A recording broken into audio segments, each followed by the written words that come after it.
Well, hello everyone, and welcome to the how snowboarding helps keep me innovating in my work life. This is a joint webinar with Karl Dickman at DWP Digital. So thank you very much to Karl. Karl is going to obviously talk about his focus is on how snowboarding and product management look worlds apart. But yet we're going to look at the exploration of how innovation plays a huge part in both of these worlds. So what I'll do now is I will hand over to Rianne, who's just going to give you a little bit of context first before we move on to Karl. Can you see me? Okay, so good afternoon, everyone. I'm Rianne, and I'm from DWP Digital. And I'm just going to quickly give you a little bit of background about DWP Digital. So sorry, we Rianne, your video's not on there. Oh, my bad. Let's see. Oh.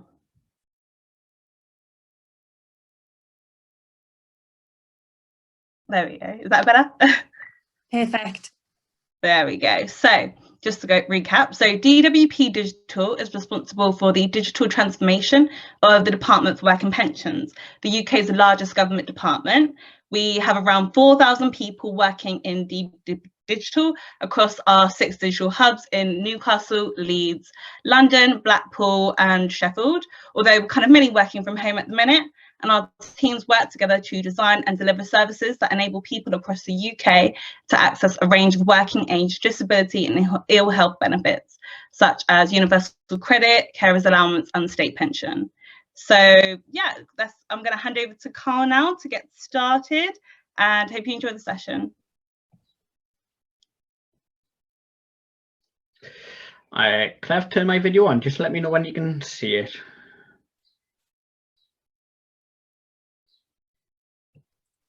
Yeah, we've got you. Okay, cool. And I'm going to try and share a screen in Zoom. And again, just let me know when you can see it. Yes, all fine. Perfect. So a little bit more about DWP, just follow on from what Rianne said there.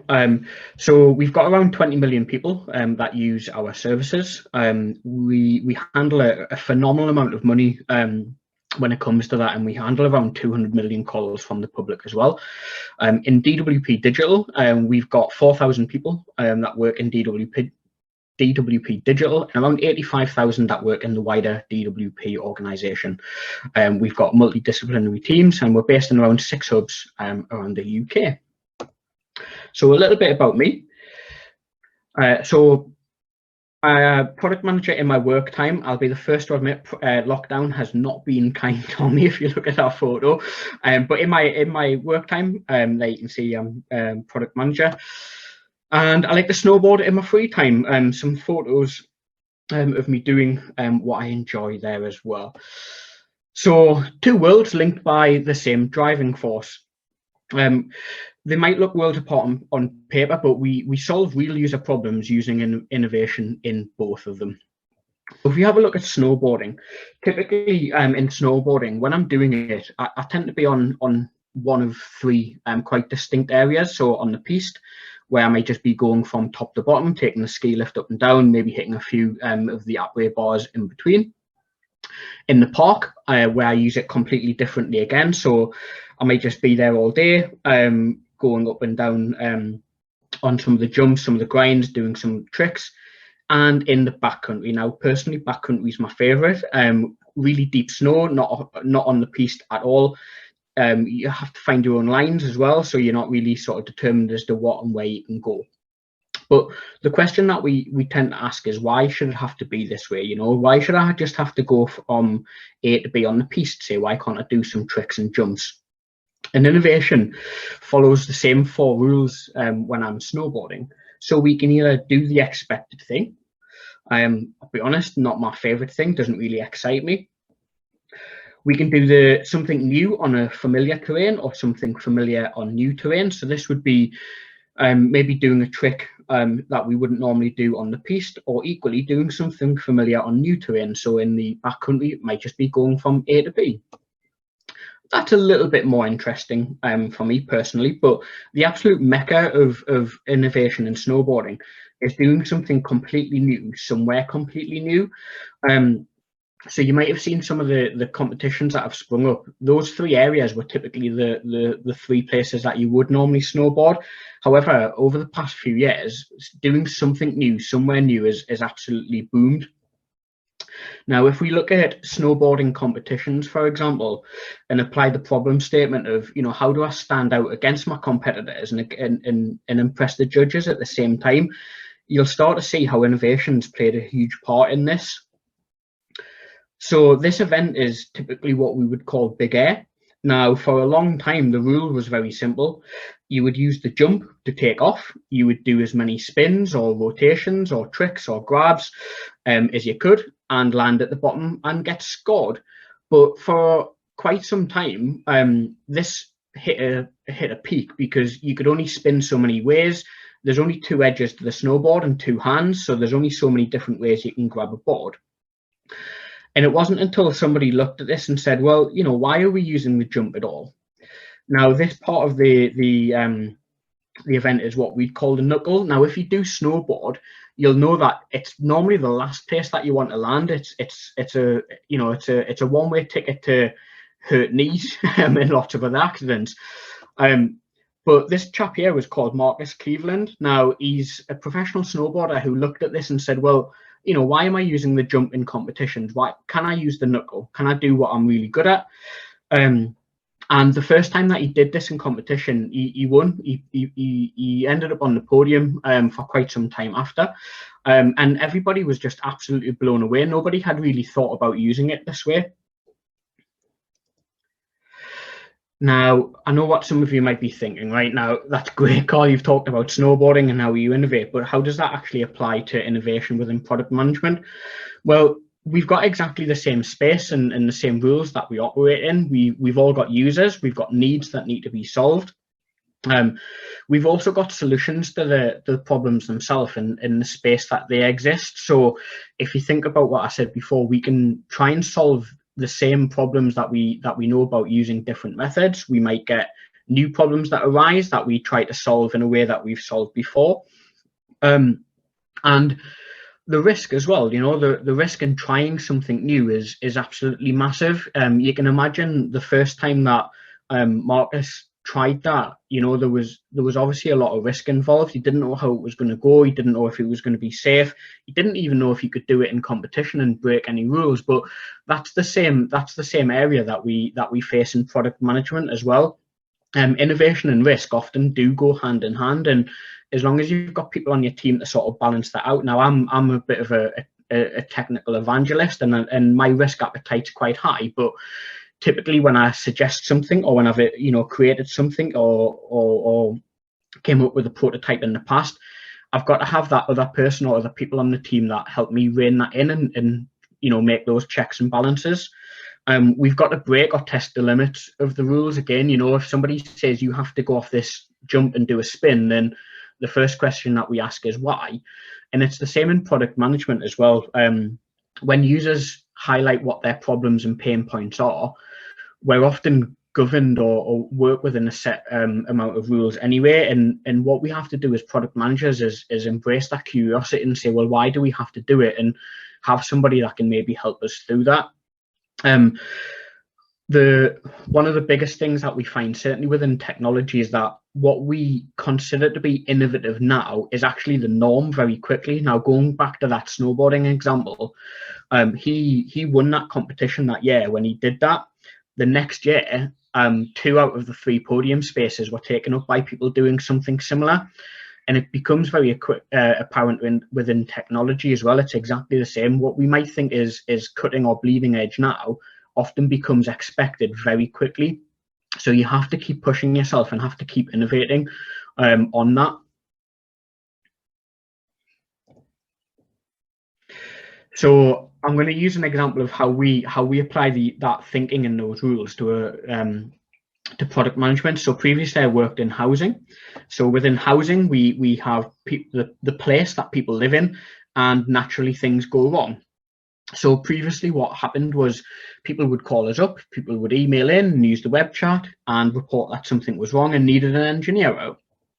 So we'd work in the background to send that engineer out. The problem came in between that step for our users, where they just didn't know what was going on. So I'm sure, like many other organizations, when you go through digital transformation, one of the objectives might be to reduce contact and reduce calls and emails. But actually, if you do it in such a way that that doesn't solve a user's pain at all, what we found is that calls were actually increasing when we looked at this, and people didn't just want to report a problem, they wanted to know what was going on in between. So we did what most people would do, and we built an app. So we built an app that let people report their problem, and that middle bit of what's going on just did not go away. So using the innovative thinking, we can look at that in a number of different ways, right? The problem is something that we know exists, but what we were looking at is how other people were solving it in housing. And if we took a different view and looked at how maybe other organizations were solving this, and the two sectors that we looked at, DPD. So if you order a parcel that's to be collected or delivered, you can track your van right down to street level in some cases. You know how many stops that away your driver is. And we could apply that same thinking to this exact same process. If we know that an engineer is on his way, then why couldn't we track that, and why couldn't we display that back to a user? And the other sector that we looked at was Domino's. So Domino's is quite an interesting company because they consider themselves to be a technology company that happen to deliver pizzas. And when you order through Domino's, it's exactly the same process. You can find out when your pizza is in the oven, when it's getting checked, and when it's on its way. And again, using the a new sector and a new way of solving that problem, but trying to bring it into our existing space was definitely a challenge. The other way we can innovate is by looking at is by taking that one step further. Now, I held a number of hackathons, and one idea that came out was an app that would rate your date. So you went on a date, you matched with somebody, and then you rated them, similar to what Uber drivers do. And applying that same thinking, doing something new, somewhere new, we worked out what we could do is almost apply that to the engineer as well. We understandably get a lot of feedback around engineers, but how easy would it be if you could just log in and rate that engineer's performance straight away within the app? Some housing associations have taken this even further. So if you think of the Just Eat model, you don't really decide if you want, say, takeaway food. You've got one place that scours, all of the available places and does it for you. There's an app called Plentific, which some housing associations are trialing at the minute. Now, what that does is it doesn't, if you happen to be, say, a home group customer, you don't necessarily have to use home group's repair service. What this app allows you to do is, almost in a Just Eat fashion, log that you need a repair and leave the app to find out where that's coming from. So again, in terms of innovation, completely new to solve a brand new problem. Looking internally at what I'm doing in DWP, we can start to apply that same innovative thinking here as well. So the problem of how to read a web page is one that's been tackled and tried and tested for quite some time, right? So if you have visual impairment, the easy thing, or doing the normal thing somewhere that you're familiar with, is make the font larger, use a screen reader, use high contrast. But let's say we did something new. How could we actually start to tackle that? Well, why do we need to read the web page at all, right? We can start bringing in technology like Alexa. So you can start to ask other digital assistants are available. We're not sponsored. You can start to ask your digital assistant, when is my next universal credit payment, for example, and push that innovation and start to bring in new tech. I'm 38 now, which is often considered to be what an old age millennial, and this is the sort of technology though that I tend to expect. Northumbria Water Group, for example, have brought out an Alexa skill last year or the year before that lets you report where any problems are. My local council, Newcastle Council, are absolutely fantastic when it comes to this line of thinking. I can ask my Alexa when my bin day is and actually what bin it is. So when we start to apply our thinking as to what we're doing in DWP, you can really start to see the benefits. So just to recap on those four rules on how we can innovate and how snowboarding helps me innovate. We can try the expected thing, so we can do what's expected where we expect to see it in order to solve the problem. We can try something new somewhere familiar, or something familiar somewhere new. Or the absolute pinnacle for innovation and problem solving is we can try something new somewhere new. And that's it. Thank you very much for listening. I think we're going to do some Q&A now, and I will stop sharing my screen. Okay. Hi, Karl. That was great. Can you see me now? There we go. Yes. Great. So if anyone has any questions for Karl, please drop them in the chat or the Q&A function, and we'll get around to answering them. Just while we wait for those to come through, I guess I'm just going to start with a question for you, Karl. Yeah, So to start, what would you say are one of the biggest challenges of innovating within a government department? I think two immediately stand out. So first of all, it's legislation and the pace of movement. So technology moves at such a phenomenal rate compared to the rules that we operate in, certainly within government, but I would expect it's the same within most organizations. So often what you have to do is take a chance of either keeping up with technology, or, as some organizations are doing, they're choosing to completely leapfrog. So they're not trying to work out what's happening today. We try to work out what the need might be in sort of 3, 4, 5 years' time. Still working within the rules of legislation, but trying to almost predict what problems we're going to need to solve. The other issue is, and again, certainly within an organisation this size, and because of the work that we do, it's really important and needs to be done. But there's a danger that you get caught in what would be called the build trap. So you get so focused on just doing your day-to-day job that you need time to innovate, and you need the space. And actually, a lot of it needs funding, or at least somebody with a risk appetite to say, look, do you know what? Stop doing what you're doing. It'll be fine.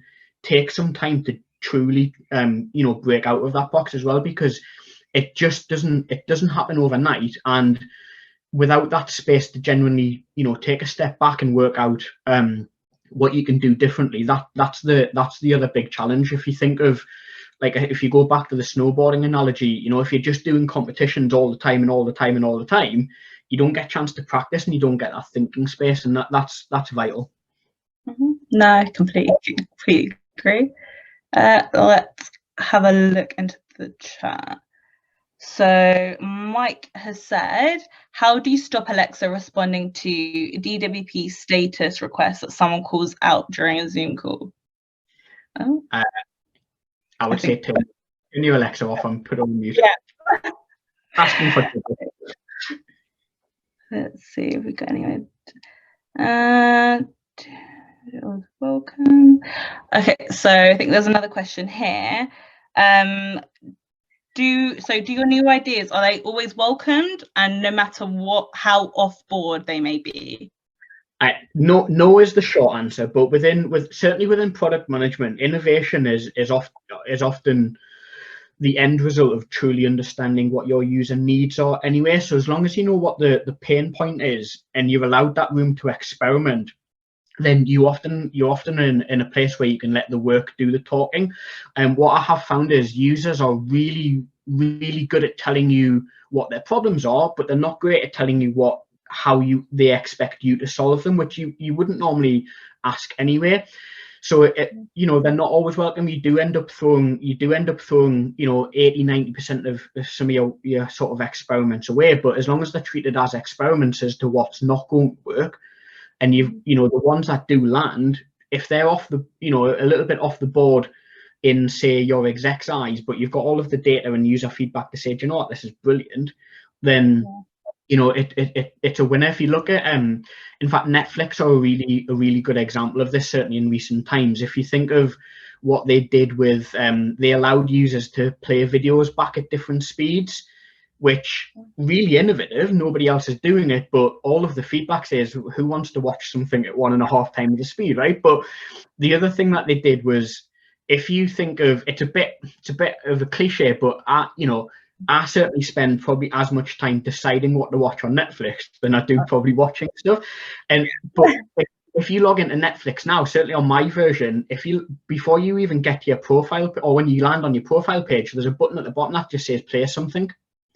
You know, and it almost goes back to the sort of iPod days where you could just stick it on shuffle, and it's a new way to solve a problem for Netflix, but it's been out there for ages. So all they did was looked at how other people were solving that, and brought it in. Yeah, nice. I didn't even know about those features, so I'm gonna have a look later. Have a look. We've got a question from Ada. Why does innovation fail? Ooh. So I think I've slightly touched on it. So it shouldn't be innovative for innovative sake, right? Like I said, if you look at what Netflix did with user playback speeds, it was just innovation without a need or a problem to solve. Sometimes it pays off, sometimes it takes a long time to adapt and stick. Sometimes it fails because I would say most of the time it's just because it's not needed. Innovation isn't necessarily always solving a particular problem. If you think of how electric cars are really innovative, but they're probably not where they need to be right now, so that the take up isn't quite where it is. So yeah, sometimes it's just innovation for innovation's sake. If it's not solving a problem, then it'll not stick. And I think I've just seen Phil put a question in as well.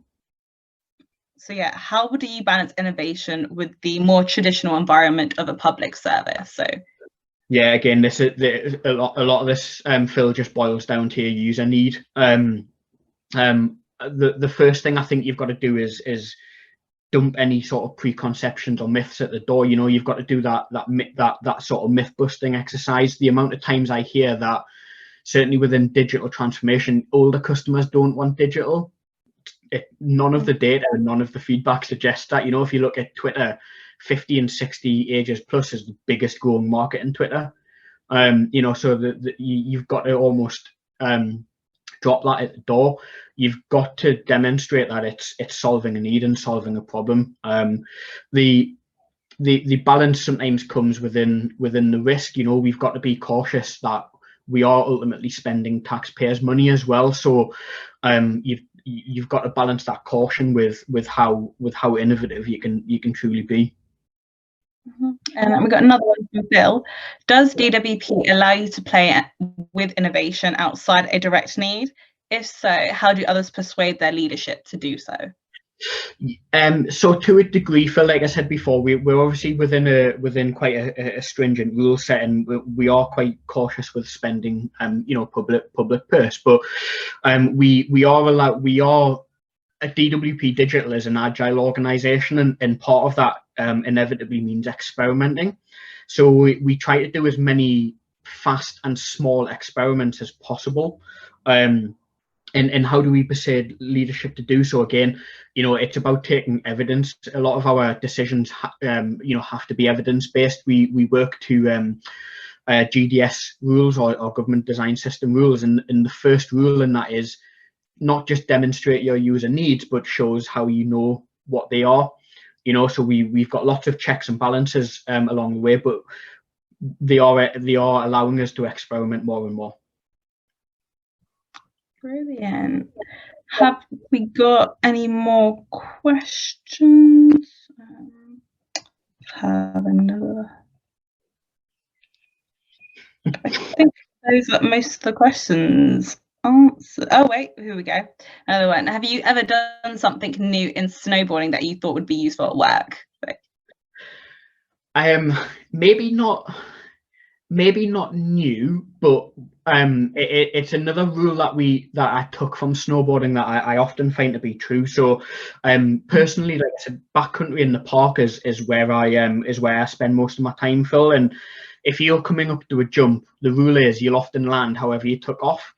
So if you go up to a jump and you're nervous and you're uptight and you're not really prepared, chances are you're probably going to land badly and go through badly. And actually within product management, the rule sticks. You've got to go into your experiments really confident, really prepared, and expecting. You know, you've got to set your expectations as well. Otherwise, you know, if you go in unprepared, chances are you're gonna sort of continue through that. So not necessarily something specifically new within snowboarding, but definitely another lesson learned. Perfect. Okay, just going to check. Thanks, Phil. Got lots of questions today, but I think those are most questions. So I think this session has been recorded. So if you want to kind of review it or catch up, we'll be sending out the links via Dynamo afterwards. As well. So thank you everybody for attending today, and thank you Karl, and thank you Dynamo as well. And if you're interested in what we are doing here at DWP Digital, subscribe to our newsletter, and if you can follow us on Twitter and LinkedIn and Instagram as well at DWP Digital. And thanks everybody. I will drop the link in the chat, and everyone, I hope you have a great day. Thank you everybody. Thanks so much, Karl. Thanks, Rhian. Great session. No worries. Have a nice day. Bye-bye. And as Rhian said, we'll post the recording online as well. Perfect. Thank you. Bye-bye. Bye.